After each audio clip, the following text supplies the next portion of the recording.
appreciate you guys being here. Really bad loss on Friday night. Not much else to say about it. 7-6 at the half and got outplayed in the second half. So that starts with me.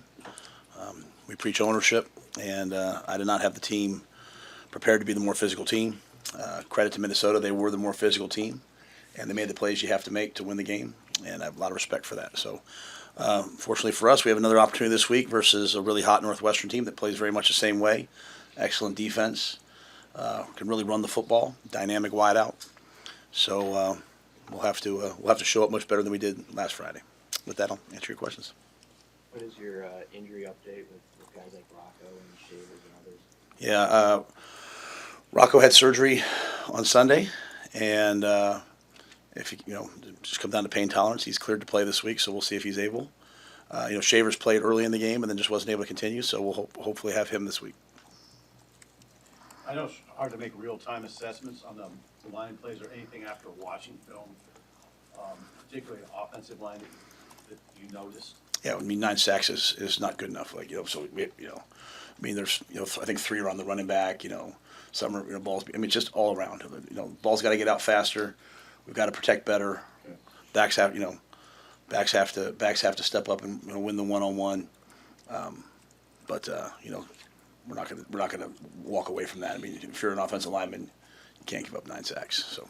Do you feel like everybody understands what they're supposed to do? Like when you say the backs. Back out, run over, and you blitzed them and hit them in the face and ran them over. You got to win the one-on-one. There was one, Sam, that I mean to cut you off there. Just, I'm not going to make any excuses for our team, and I said it all falls back on me. We it's the first time since I've been here we didn't get in the end zone. We had opportunities. We had guys open. We didn't hit them. We had guys open. We didn't have enough protection to get the ball to them. You know what I mean? It was just not good enough at all, and. That rests on our shoulders, and if our player, my shoulders, and if the players are who they say they are, which I believe they are, then the rests on their shoulders too. And so there's one that one of the last sacks was empty protection where the back has to get out, and back didn't hear the protection, so that was a missed assignment of audibly hearing it. But our guys know what to do. We're not fooled. There's not they were blitzing the back and bringing the guy who has the back and man across. Same thing that Iowa did last year. We were in Boston College. We were flipping the protection into it, so we didn't play nearly good enough. We have all the tools to handle that. We just didn't do it. What are you seeing from Dylan in the ability? I know he avoided a couple of sacks with his scrambling ability, but what about in what you're asking him to do in stepping up in the pocket to avoid some of that pressure when the rush is funneled to the back? I thought he avoided a lot of them, to be quite honest with you. I think there was probably avoided another 4 or 5. I think as a quarterback, I think all quarterbacks have to always take it upon themselves to not get sacked, right? Like, I've got to get the ball out. I've got to change the protection. I've got to do something. So that's the way Dylan thinks. That's the way we think. With that being said, he was under duress. So to me, that falls on Dana. It falls on Donnie. It falls on me. It falls on the players. I've never, 9 sacks. There's nothing else really to say. It just can't happen. You say you avoided another 4 to 5 sacks? Yeah, I'm saying he threw one left-handed, he flip one up in the air. Some of those could be sacks. I'm saying I just, they came out and they decided to pressure us and they blitzed us, and we didn't adjust well enough to it. And the shame of it is it's 7-6 at halftime. Go win the game in the second half. Regroup at halftime, come out and do what you've done the last couple of weeks. It's not going to be easy. It's not. You're on the road at a packed house, national TV. Of course, they're going to come out and play you hard. And so it's come out in the second half and win the game. And that's what they did. We didn't do that. They did that. So we didn't hit their quarterback. They hit our quarterback. It's just a pretty simple game. You guys had good offensive balance at Maryland. Why wasn't the balance there as much as far as the run game versus the pass game? It seemed like you guys went away from the run. Even when the game was 7-6, it just didn't seem like the balance was there, especially when the sacks were piling up. Yeah, it wasn't good enough. I think I've always been really. I don't know what to say to you guys other than it wasn't good enough. I'm pissed off. I'm pissed off at the coaches. I'm pissed off at myself. I'm mad. So, yeah, I don't know how to say it any other way other than that. To be quite honest with you, like, we didn't. Emmett ran the ball hard. They blitzed us. We never made them pay. We got in some big sets a couple times. We ran by. We have the ball in the red zone twice in the first half. You got to score 2 touchdowns. It's a pretty simple game to me. Run the ball, stop the run, protect your quarterback, affect their quarterback. Don't beat yourself with penalties. We get down the red zone, we dive on a guy's head. We get a targeting call. We have up to 4th and 3. We get a defensive holding. You can't beat yourself with penalties. We haven't taken the ball away on defense in 2 weeks. Those things all fall on me. I'm the head coach, and so I don't mean to minimize it. I don't know how to answer it with you. You're exactly right. Everything that you guys are going to bring up, you guys are right about. To be quite honest, I'm bringing the same things up. You can't give up 9 sacks. You got to run the football. You got to convert third downs. I think we were 1 for 5 on third down in the first half, right? And if they're going to blitz you, then you have to get the ball. But they also sacked us in a 3-man rush. They all, so it's not any one thing. It was just bad football. Are there tweaks you're going to make to the tackling drills or approaches to minimize some of the things that happened with your secondary mostly? Yeah, we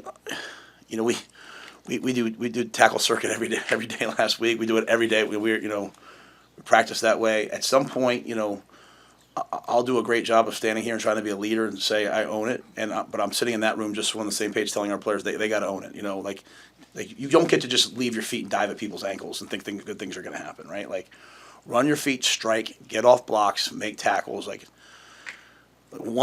We get beat on outside zone into the boundary, 4-by-1 outside zone, and they had a 71-yard touchdown on 4-by-1 outside zone. At some point, so I will take ownership of it, but I'm looking for some players who want to take ownership of it, because at the end of the day, that wasn't good enough, and that's everybody. So yes, it surely rests on me, but we're doing the drills, we're doing the tackling drills, we're doing those things. You got to bring it to the game, and I'm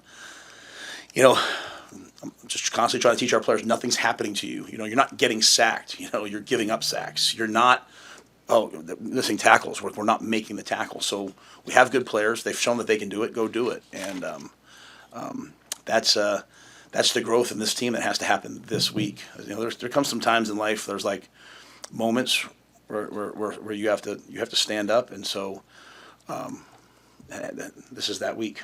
Did you approach the last 2 days and today as you would normally? I just know a couple years ago after the Michigan game, practice was different the next day. Anything along those lines about your schedule for the last 48 hours? No, I didn't think we quit. I didn't think we, like the Michigan game 2 years ago, I felt like we quit. I felt like we didn't try. I felt like, I didn't feel like we didn't quit. We didn't play good enough football, and Minnesota did, and so, the same thing we always do. I just showed them the tape, showed them what we did well, what we didn't do well, the opportunities we had. There's guys in the end zone wide open, but we're getting sacked. It's like, hey, and then I'm showing us rushing them and their line straining to knock it off. But it's not. What you have to be careful with a team is it's not any one thing, right? The only area that produced in that game at a level that's, we didn't cover them in man, we didn't tackle in the secondary, we didn't hit the quarterback, we didn't stop the run, we didn't run the football nearly well enough.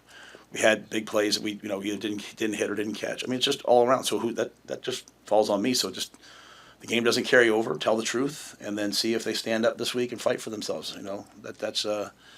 That's exactly how it is. You can't blame anybody else. You can't talk about anything else. It just wasn't nearly good enough. The special teams I thought showed up. Credit to Jacory and that punt return team. They punted the ball out of bounds. Pregame warm up, they were kicking the ball out of bounds. We stopped the ball at the 2. Great, Archie had a 54-yard punt with his right foot. Jeremiah Charles, Roman Mangini, Bryce Turner, those guys playing their tails off. Jacory at the end of the game, game's over. He says, I want to be the punt returner, goes out, has a nice return. So our defense and offense have to produce the way the special teams produced. Did you feel that the energy was there coming out of last week into the game and pregame, when the game started? 100%, yeah. I think it would be a disservice to our team to say, oh, we had no energy. You know what I mean? I think it's just a disservice. It takes the pressure off. Here's what I'll tell you exactly how I really feel, Mitch. They were excited to play. They were fired up. There was juice on the sidelines. There was energy. We came out early on, and it's just the football wasn't good enough. And I think once Minnesota started to assert their physicality, I don't know that we were ready for a fist fight. I think we thought it was going to be a little bit easier. That's sad to say, but that's why it falls on me. A lot of times get up here and say this is my fault. I told the team the entire week that this was a tough physical team and this would be a battle. And I had even assistant coaches like, man, why do you keep crowning them? What? I'm tired of that, man. Like you better respect every team you play, especially when you're at Nebraska. Like people are getting excited for you. So I'm not letting us off the hook by saying, hey, we weren't, you know what I mean? Like that's just like they played better than us. Credit to them, credit to them. This Northwestern team's been playing well. What jumps out about them in your early week evaluation? Yeah, I mean, I've watched everything on them. Like they're really physical. They play really, really hard. They run the football at a really high level. They lost the first game of the year, and then they lost to Oregon, and then since then they're on a tear. And they shut out. You know how hard it is to shut people out in college football, and they shut out Purdue last week. Coach Braun's done a great job since getting there. They play really, really sound defense. They've got a great pass rush. They're physical up front. Like I said, they're averaging, I think, 190 yards a game. They're sixth in the Big Ten in rushing. They got a wideout 17 who no one can cover. He gets most of their targets. They don't beat themselves, so it's a repeat of the type of team we played last week. You know what I mean? So we'll find out about ourselves this week. The sack issue is not new. I mean, Michigan was an issue. Michigan State was an issue. Now, a bigger issue. Are you seeing the same things show up? Is there any common denominators? It's a great question. I thought, Michigan, we struggled on the edges at tackle. Michigan State, some of those sacks, we're holding the ball, trying to push the ball down the field. Like, they're kind of like, low value sacks. We got beat on a protection blitz. We were better against Maryland. And then this game, it was just everything. So, the ball has to get out quicker. We have to step up in protection. The coaches have to figure out, the coaching staff has to figure out not what we want to do, but what can we do. So it's purely on us. So what kind of what are you hoping to see from Coach Holgerson this week as he puts together the plan? Yeah, I trust Dana with my life. We got to get the quarterback to get the ball out. And I'm not saying he's holding the ball. I'm saying we have to give him plays where we were covered a lot of times in the game. Like they matched our routes and there was nowhere to go with the ball. So that's why it's I'm in no way defending anyone. I'm just trying to make sure our team here is it was everything, and that's why it's not good enough, right? We were covered. Then when we did get behind them, we didn't make the play, and then they blitzed the back, and then when we played man and they beat us on shallow crosses, then it's oh shoot, we can't, we better play some more zone. We're supposed to cover the guys, and we didn't cover at a high level, so we didn't pressure a ton. They pressured us, and we didn't hurt them with it. So then all of a sudden you're like, all right, let's pressure these guys, and so. It's just complementary football. It's a little bit of everything. So I think Dana has to go back with his staff, and they have to figure out how we can run the football. I mean, football will never change. All I talk to the team about is don't beat ourselves with penalties and missed assignments. Win the turnover battle. We didn't lose it, but we didn't win it. Run the ball, stop the run, protect and affect the quarterback. Win the situations. We're not scoring touchdowns in the red zone. We're not winning third down. It was bad all around. So, I think that I think the biggest thing is, hey, what can we do? Not, hey, this play's really good versus this coverage versus the guy. What can we do? And let's do that. And, get Pritchett back. That'll help. Rocco playing will help. No disrespect to the guys that went in. Those guys, obviously, your starter for a reason. So losing two starters was tough. And then I think to Sean's point, I'd like to see us run the football a little bit more because, Emmett's playing really well. Do you feel like Barney and Key it's very simplistic to say scheme them into touches, but they've had 10 combined catches in the last 3 games. Yeah, yes. I'd like to see them touch the football. Do you think does there need to be more intentionality about just getting them the ball? Yes. You mentioned Pritchett and Rocco coming back will obviously help. Are there some younger guys who are getting closer to that rotation, or do you consider any of those second, third year guys? Yeah, we got some good young players that are developing. But I'm really not in that position right now. I think our starters are our starters, and we put them in and play them. And but if anybody else goes in, we expect them to play well. This is a positive. Some of your young defensive linemen have taken a jump. They're going through this kind of for the first time. Keona and Williams. Is there a journey they have to take where things are going to be imperfect, but they're making plays anyway? Yeah, I think that's true for all players. You know what I mean? I think they did some really good things in the game. Let's say even at halftime, I think I said like, hey, like they had, like come out for the radio. I was like, we gave up one play in the first half, really. The thing that we're not doing though is, you can defend on defense. I'd like our defense to wreak havoc, to get sacks and force fumbles and all these things. And I don't think we called the game that way. I think we were very vanilla in the way we called the game. And as a result, they got in rhythm. And guys had a chance to make. The guy runs a shallow cross into. We fooled him into cover two and runs a shallow cross. The guy should be just smacked. Obviously we never want somebody to get hurt. We run up, we dive at the ankles, the guy gets a first down. So it's like, it's just a little bit of everybody. But yeah, there are definitely a lot of good things in there too. Just the 98-yard drive, obviously, that can't, those things can't happen, right? You can't pin them down at the 2 and then allow that. So, but there's guys getting better, and I hope you can see from my tone, it's like that's what it was. It was just really, really bad, especially in the second half. But it doesn't carry over to this week unless we let it. And so our team, all those guys you're talking about, they have every opportunity to come back this week. So to kind of go to Mitch's point, I'm not mad at the guys. I'm mad at myself and the coaches. You know what I mean? I blame us. So and when I say I told them, it doesn't matter. It doesn't matter what you tell them if they don't listen, right? I couldn't convince the coaching staff what that game was going to be like. I knew what PJ Fleck and Minnesota would be like on a Friday night, and I couldn't convince the team. So now they know. But that's not me saying I told them they didn't do it. It's me saying I didn't get it done. I'm saying, like, that's my job. Like, that's my job, is to get the team ready to play, and they were not ready for that battle, especially in the second half. Can you speak to what kind of characteristics in the team you saw last year when they went to Ohio State in a somewhat similar kind of mindset maybe after that game, and if that exists, if that kind of stuff exists here with this group? Or is it a different scenario? Yeah, well, I mean, good teams don't lose 2 in a row. Good teams, when they lose, they get mad and they fight back. And what you're seeing in college football right now is teams losing 4 in a row. Because when they lose, like, oh, well, the season's over. It's just kind of the new world we're in. I better get ready for next year in the port. And we don't have those kind of guys. And so, last year our guys after Indiana, they were embarrassed. They were pissed off. But more importantly, they reduced the Ohio State game down to like me versus him, right? And that's coming out of Michigan. We went Michigan State. It was like the guys had that mentality. In Maryland, they had that mentality. And, unfortunately, the creeping in of, that's why I don't like just saying, like, just the sacks. Like, the game wasn't lost just because of the sacks. It was a 98-yard drive. It was just everything. So it's like everyone now, in my opinion, has to do what we did last year and reduce it down to, like, I've got to show up and play. And so we're coming home. We're playing at home versus a good team. I sure hope we show up like we showed up at Ohio State, but just make more plays than we did against them. Just from what you've seen so far in demeanor and body language, how are they bouncing back so far?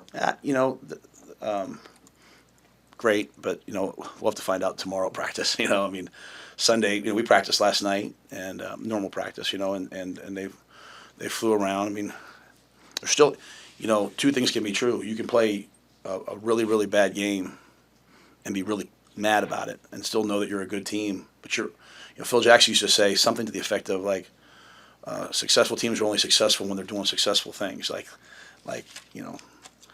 We got to play way better. And so, I think they know that, so they'll hopefully we'll reduce the game down to what the game really is. It's blocking and tackling and playing really hard and making your plays when you have a chance. Back to the coaching staff comment for a minute. It must be a little galling that your coaches were not able to carry your vibe to the players. Yeah, I want to make sure I say it the right way. Because I don't want to. Because I know sometimes when I say things, I mean them one way and it comes off maybe the other way. So I think the way it works is the head coach of any team says, "Hey, this is the vision for this game," and then people carry it out.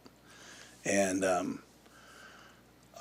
when it doesn't get carried out, my job A is to get on the coaches, but then B, take ownership of it. Like, we completely failed, and again, we failed 7-6 at halftime, and everyone's walking in the locker room disappointed. I'm so tired of that. It's like stop, with just the entitlement of that. It just drives me nuts. Like every team is going to be ready to play us. You know, like they were chanting overrated at the end of the game. Why? Because you've earned yourself into being 5-1 and being in the top 25. They wanted to play you. So like, I'm just tired of that entitlement of like, oh, this will be easy. Oh, this will be easy. Oh, these guys don't. You know, who are we? You know what I'm saying? We're just like, and so we're way better when we're like chip on our shoulder, gritty, tough.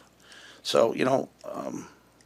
So I don't want to make it sound like I'm not blame. I don't want to come in here and blame people. I want my team to know that like we all have to be better this week. It wasn't nearly good enough. And I mean, Dana worked his ass off last week. Butler worked his tail off last week. It's just,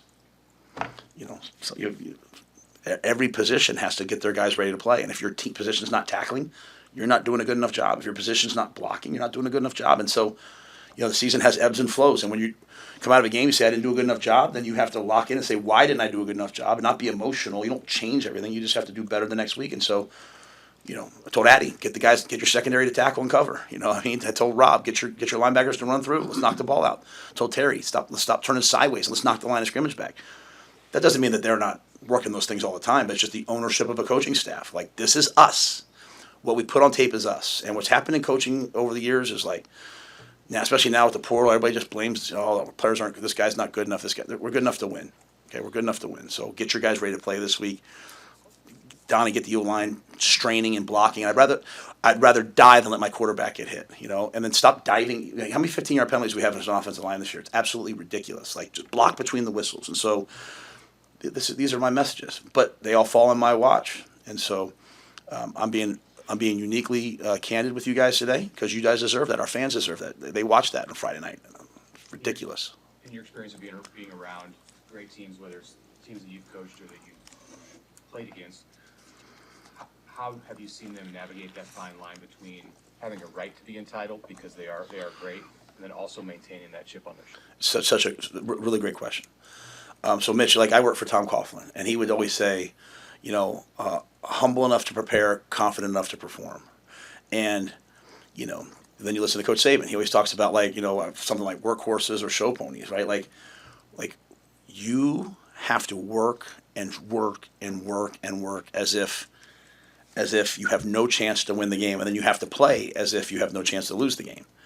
But you can't, so we worked, but you can't expect it to be easy. You just have to believe that, hey, if I play as hard as I can for 60 minutes, then good things will happen. Part of that, though, in my opinion, is when you get punched in the face, you either cower back or you come out swinging.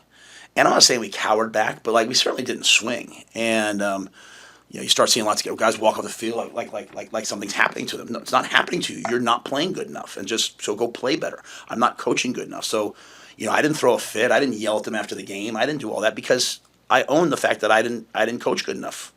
But you know what? I'm going to coach good enough. I'm making it very clear, I think, right now to our team and to our coaches what's expected this coming Saturday. And if Northwestern is just way better than us, then so be it, right? So be it. But if fans spend their money this week to show up and watch a team diving on the ground to make tackles and guys getting pushed back into the quarterback and just then I'd boo us. So we better show up. Help me say that. We will show up. Okay, how about that? We will show up. I showed our team the last play of the game. Roman Mangini, walk on punt return. He blocks for 9 seconds, running all over the field to block people. I'm like, I went that for 60 minutes. Anything else? Thanks, man. Thank you. Look forward to seeing you guys next Monday.